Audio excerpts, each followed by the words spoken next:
Thank you, Mr. Chairman. All of our regulators have conceded that our largest banks are still too big to fail. Perhaps this is a time to note that a 21st century Glass-Steagall would reduce both the size of the financial institutions, so there wouldn't be so many that are too big, and reduce the risk by separating their banking activities and help us bring too big to fail under control. I don't think we should be waiting longer to do this.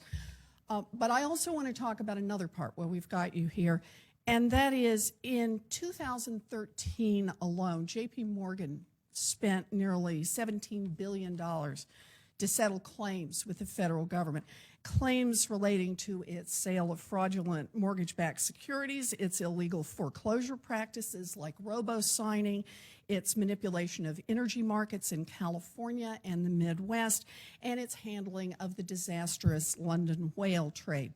And at the end of the year, J.P. Morgan gave its CEO, Jamie Dimon, a 75% raise, bringing his total compensation to $20 million. Now, you might think that presiding over activities that resulted in $17 billion in payouts for illegal conduct would hurt your case for a fat pay bump. But according to the New York Times, members of the J.P. Morgan Board of Directors thought that Jamie Dimon earned the raise, in part, and I'm quoting here, by acting as chief negotiator as J.P. Morgan worked out a string of banner government settlements. I think this raises questions about whether our enforcement strategy is working or whether it's actually so bad that we're making it more likely for big banks to break the law. Neil Weinberg, the editor-in-chief of the American Banker magazine, said that in the current environment, quote, bank executives would be crazy to hold back. If they get caught, they can pay their way out of the problem with shareholders' money. And if their misdeeds pay off as expected, the profits will goose their pay. I'll add, even if they do get caught, the executives might still get a raise. So here's my question. Does anyone on this panel seriously think that the government's current enforcement system for financial crimes is actually working in the sense of deterring future law breaking? Anyone? Well, I think we're going to have to wait and see, Senator, as to whether the magnitude of those fines will in fact have a deterrent effect going forward. As you noted, any dollar paid in compensation to any employee comes out of the capital available for distribution to shareholders. I'm not quite sure I'm following the last point, though, Governor Tarullo. Jamie Dimon got a raise after he negotiated $17 billion to pay off for activities that were illegal that he presided over. So I'm not quite sure how this is a deterrent for other CEOs.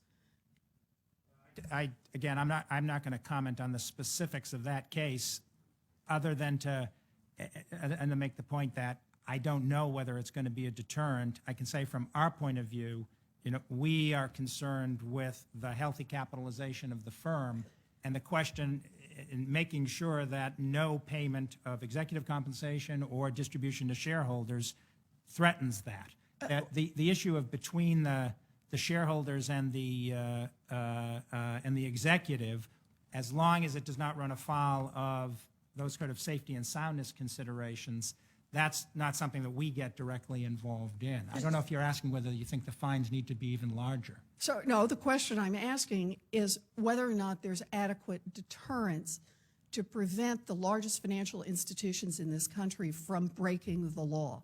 And I'm just reading what evidence we have to go on right now. In the criminal system, we try to defer future misconduct by sending people to jail. In the civil system, we try to deter future conduct, bad conduct, by having treble damages and other things that will be sufficient deterrents. But right now, if financial institutions can just settle their claims out of court and get a raise for settling them, then where's the deterrent? That's the part I'm having trouble understanding. Anyone? Senator, I'll make one observation in the context of the LIBOR settlements that the CFTC has engaged in.